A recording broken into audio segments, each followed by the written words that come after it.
I hurt myself today to see if I still feel. I focus on the pain, the only thing that's real. The needle tears a hole. Just one of those days, guys.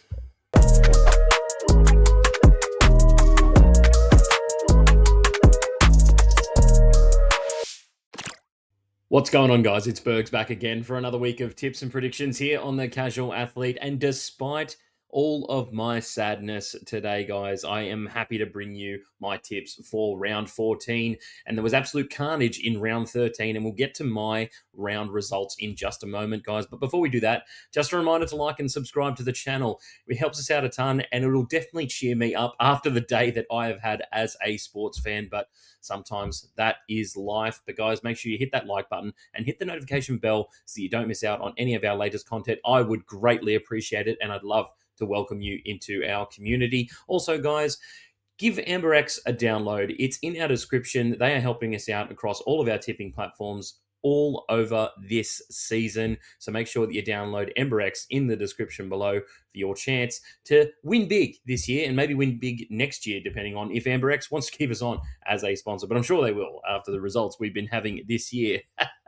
Guys, let's get into my results for the round. Now, we actually will touch on Origin just really quickly because it was part of my video last week. Look, the Blues got away with a pretty big escape in that game. I thought we were pretty dormant for 60 minutes of it, and then when Queensland went down to 12 men, we panicked a little bit. We could definitely see a lot of players just losing their heads a little bit, not really gauging the situation, and that is a worry for me. That is a team that is all at sea, doesn't have any direction. Luckily, Nathan Cleary decided to steer the ship home and get us where we needed to be in the end of the game, and Tedesco came up with a phenomenal catch to win it. I thought Queensland were outstanding. They largely dominated the game. Again, the Blues came out uninspiring on the back of what I thought was an uninspiring selection process from an uninspiring coach in Laurie Daly. So, look, I think that tells you all my thoughts about Origin. I think Queensland probably get up in game 2, but we will get to that game when it is time to do so. But we'll go through my tips this week. And as I said, absolute carnage. 2 out of 7 tips correct. Look, I am now 1 from 14 games on the first game of the round. I went with Manly. Manly have been in good form. They haven't been in good form against the Sharks. Going into this game, the Sharks had won 6 out of 8 games against Manly. But I thought out of these 2 teams, the more consistent team was Manly. But Kohler and Olakuatu didn't back it up.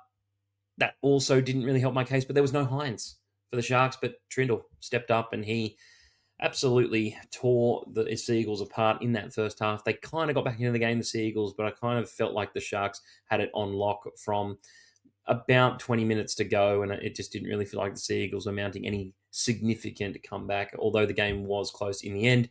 Same scoreline as well as our first game with the Knights and the Eels. Look, Eels, valiant effort. I think that they've got a ton of outs at the moment, and their team structure isn't exactly working or showing the signs that I thought it was last year. I thought they were growing as a team. They were really pushing for maybe that top 8 finish this year wasn't too far off, but it seems to be a little bit fewer steps back from that. And I think maybe if I was to revise my season predictions at the start of the year again, losing Lomax and Dylan Brown in the same off season, your team's probably definitely going to get worse, especially if you don't replace that kind of quality.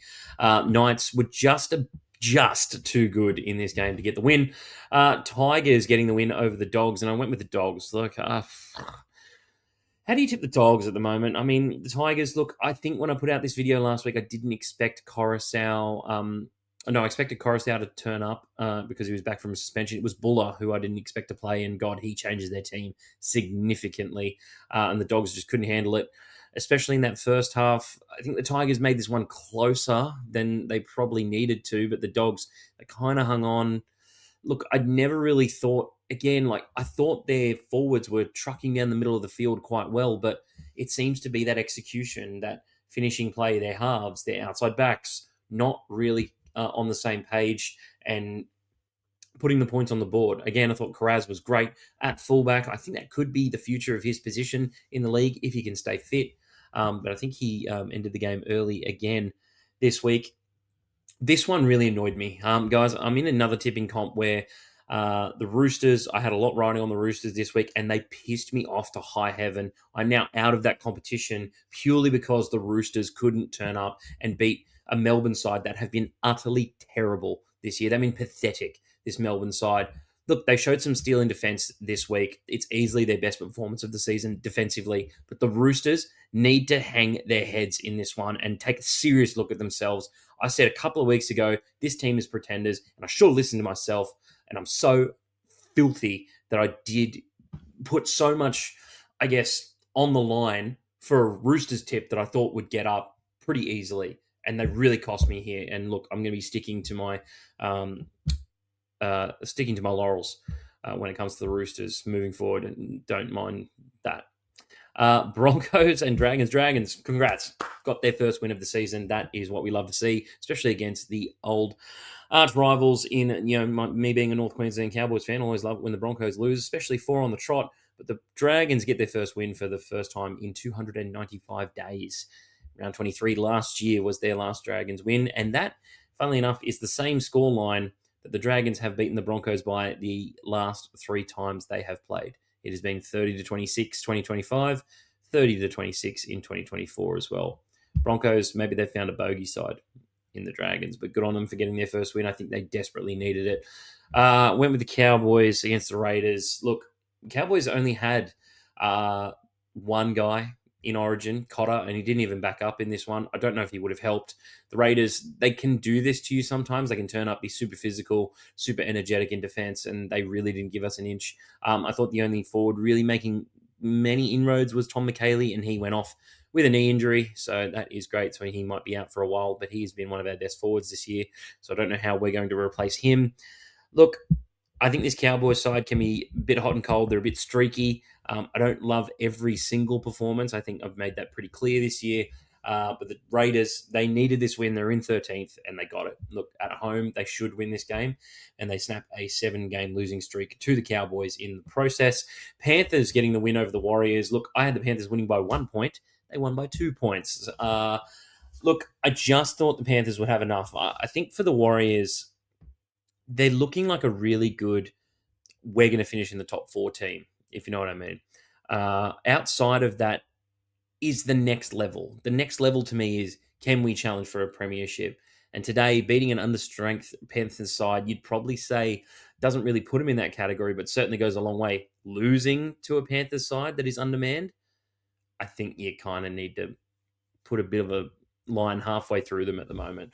Not saying that I'm completely writing the Warriors off. They can certainly get better, but they are missing Tanner Boyd for the rest of the season. And look, I just think that they're a bit of a young team. They're still learning a lot of things as well. And this Panthers side are just premiership proven. They just know how to beat you into the ground and bore you to death. I think that's what they love to do, Panthers. They love to bore teams to death until they try something, and it certainly doesn't go in the opposition team's favour. But guys, those are my tips for round 13. Hopefully we do a bit better in round 14. Alrighty, guys. Starting off round 14, we have the Seagulls taking on the Rabbitohs at Brookvale Oval.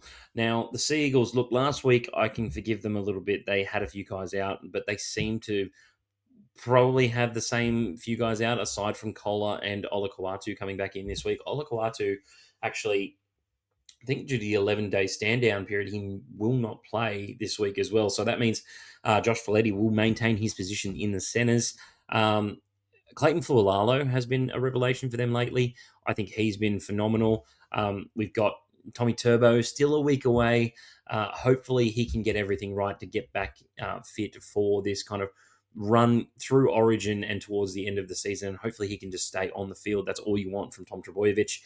For the Rabbitohs, look, Jack Whiten's still going to be out with a broken arm. Campbell Graham should be back. And Latrell, we actually heard that he won't play until about round 17 with the bye schedule. So he's actually going to miss Origin 2 as well. He's going to be out for about another month, which is not great news for the Rabbitohs. He was easily their best player for the first 10 rounds or so.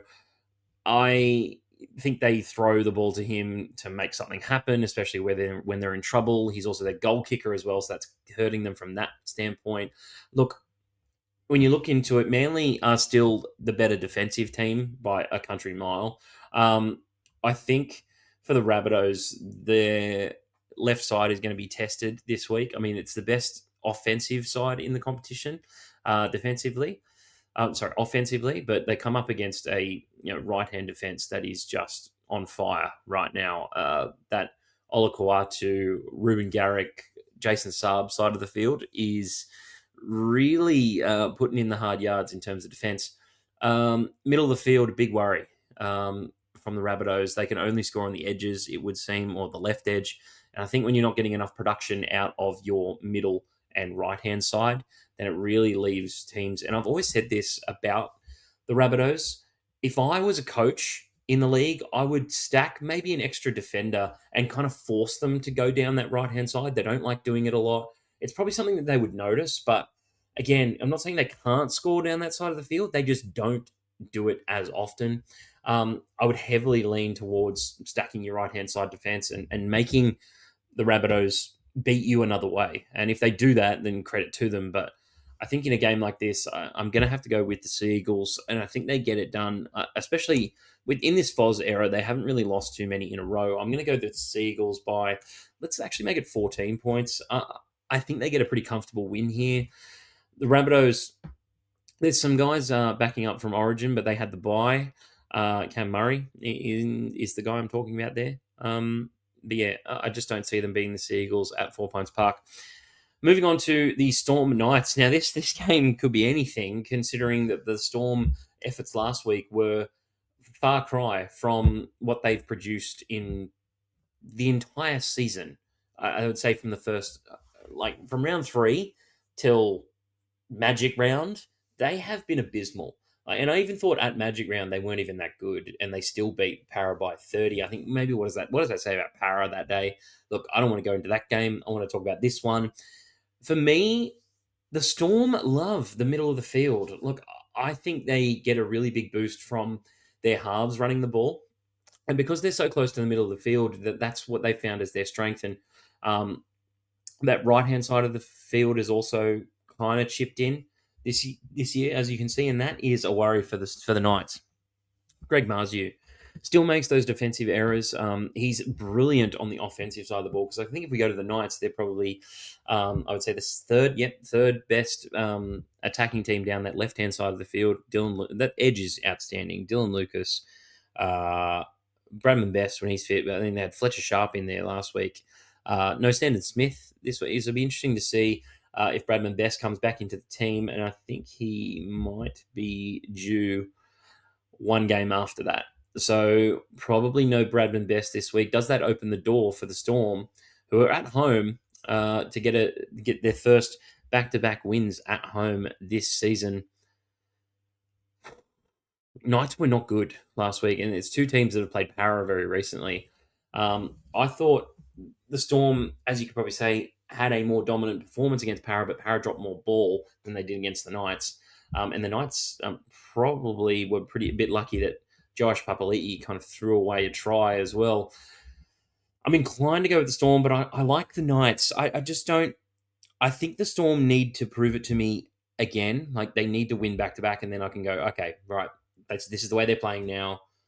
Let's analyze this a bit more closely, because I do have a feeling, I'm pretty sure the Roosters dropped a lot of ball against them last week as well, helping them out in that same vein. I'm really looking forward to seeing these two fullbacks go at each other, Kalen Ponga and Su Fa'alongo. Moving on to the Raiders-Roosters game, the old 2019 grand final rivalry. Look, Roosters are in a bad spot at the moment. They've found themselves in a little bit of a hole. I have not loved their performances recently. And look, we'll touch on them at the moment. Look, the last couple of games for the Roosters, really low scoring compared to their look at this scoring streak that they went on, 62, 38. It's progressively gotten worse each week. And it's because they dropped a lot of ball last week. They didn't respect the ball. I think I checked. I was doing something during this game, during their game last week, but I checked at halftime and they dropped the ball 9 times or made 9 errors before halftime. That's just unacceptable for a Roosters side that you probably thought were going to be challenging for a premiership this year. I certainly had them in the race. I think a lot of people did with the signings that they made and the young players that they had getting 1 year more experience, another off season. Yeah, I just think this Raiders side, they've also dominated the Roosters recently, and it's a battle of two pretty decent forward packs. I think the Raiders forward pack is marginally better. Tarpany has really stepped up in recent weeks, and with guys like Hudson Young and Ethan Strange playing Origin, they've come to grab this new confidence. And I think that Ethan Strange, he really took the game on against the Cowboys. Roosters have a lot of Origin players as well, but they're more affected by that as well. That's kind of what I saw. A very lethargic performance, very lazy. Will they lose 3 in a row? That is my big question. I thought the Raiders were outstanding on defense last week, but again, the Roosters didn't let in too many points either. I think if we're looking for ways that the Raiders can win this game, they've got to go back. They've got to go back to Ethan Strange as much as possible, back to Hudson Young. I'm going to have a look at the outs as well, see what that might tell me. Josh Papali'i comes back. I think that's massive for the Raiders' forward rotation as well. Simi Sungi just a couple of weeks away. Seb Chris did hurt himself a little bit in the game last week.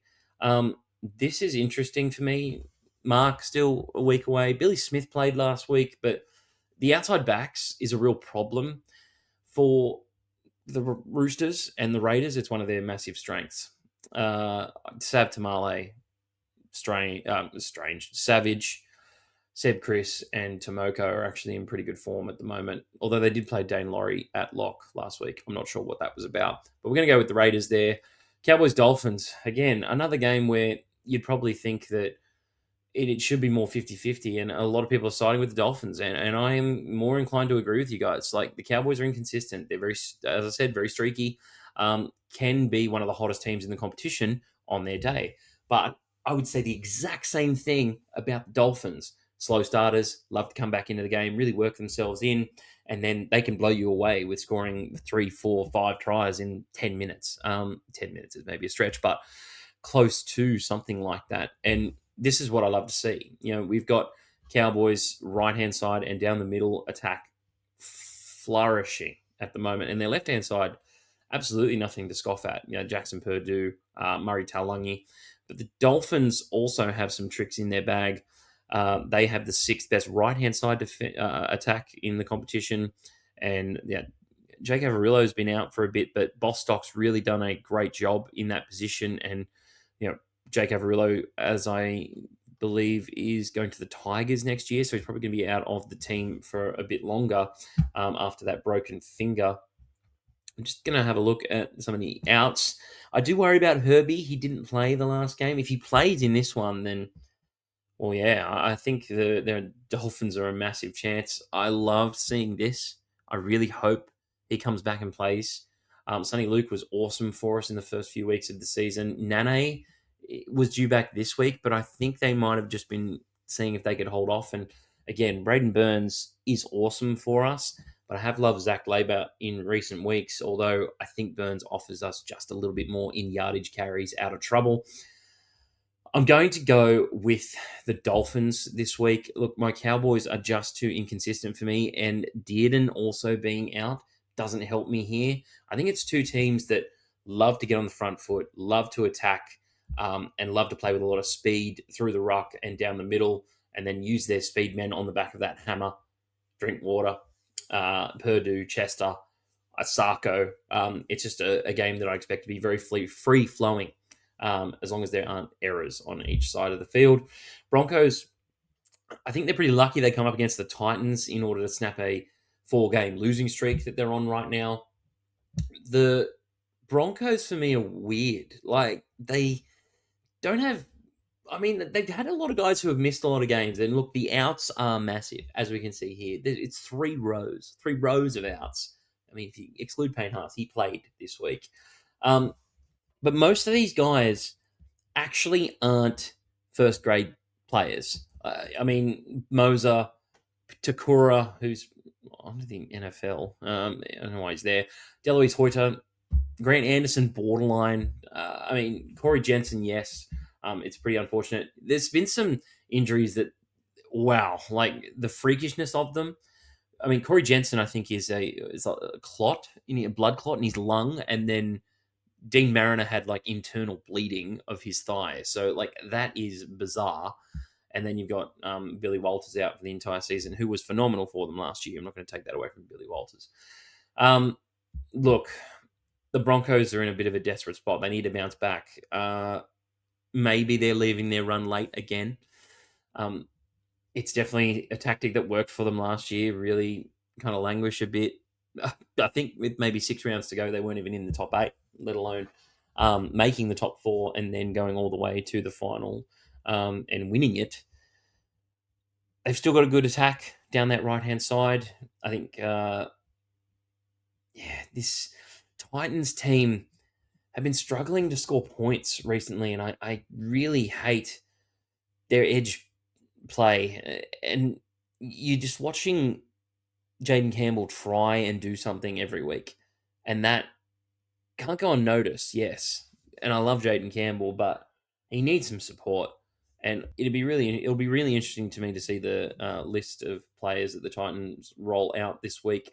Hopefully, Pasco's back. He is phenomenal, and I really need him for fantasy. So hopefully, he comes back in.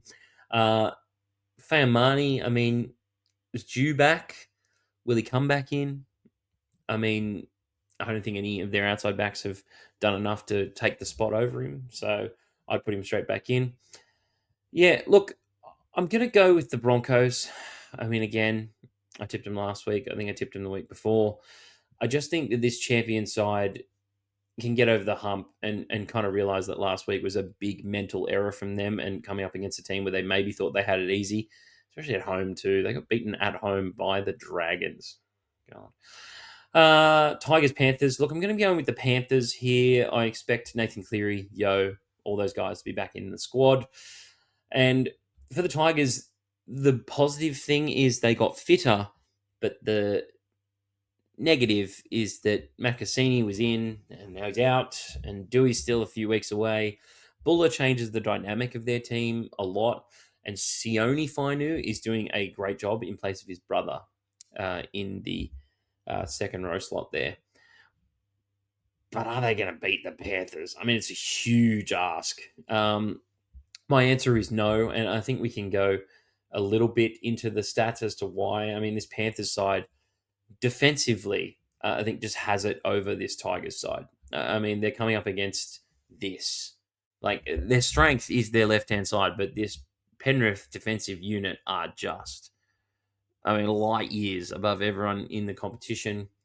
I mean, fourth, they'd probably be unhappy with that. I mean, that is the Casey McLean side of the field. And the Panthers are no slouches in attack, but their best side of the field is one of the Tigers' defensive strengths. I think if the Tigers can stop the rot early, they're probably going to be under a lot of pressure early in the game. But if they can stop the Panthers from scoring points and getting that scoreboard pressure with the Panthers love to do. They love to bore you to death, as I said. Then I really think they're a massive chance in this game. But I've got to go with the Panthers. I think the monkey's off the back for the Dragons. I think this is pretty self-explanatory. I don't really need to go into it too much. Sharks have been very good at home this season. And I think the Dragons, there's an element of always like, oh, thank God we got the win off their back. I don't know if they can put it together back-to-back weeks. They'll probably look to do something in the same vein of, let's try and play how we played last week. But for some reason, it doesn't always work like that. Hopefully, Iro is back for this game for the Sharks. He did spend some time out last week. Brayley, broken arm. Not too sure about that. I think there was a little bit of a hinted surgery. He could be out for a few weeks, so that is interesting. But I like Jaden Beryl. I've seen Jaden Beryl play a lot when going to Newtown Jets games, so I like Jaden Beryl. Plus, Hoihepa Puru was also quite good as well when he stepped in, and Nawai Puru as well can fill in at 9 if they need him to.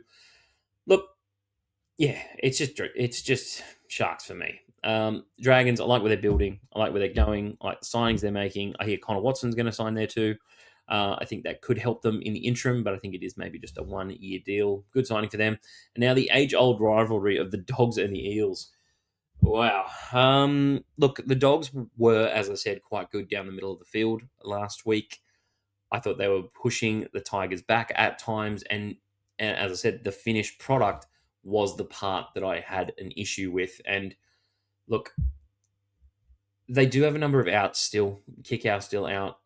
Preston broke his arm, and that's not great either. I think Karaz didn't finish the game the other day as well. I mean, how many times can we make excuses for this dog side before they pull their finger out? That is the main question, because at this stage of the season, they're really looking like they're not going to make the finals just by the way they're playing, the energy that they play with, the execution,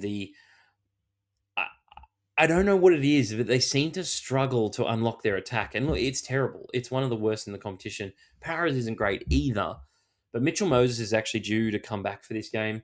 It's going to be on Monday as well, so he's got a little bit of time to get fit and hopefully prove himself for Origin, because I'd love to see Mitchell Moses get back into that arena, even though Ethan Strange was great for the Blues.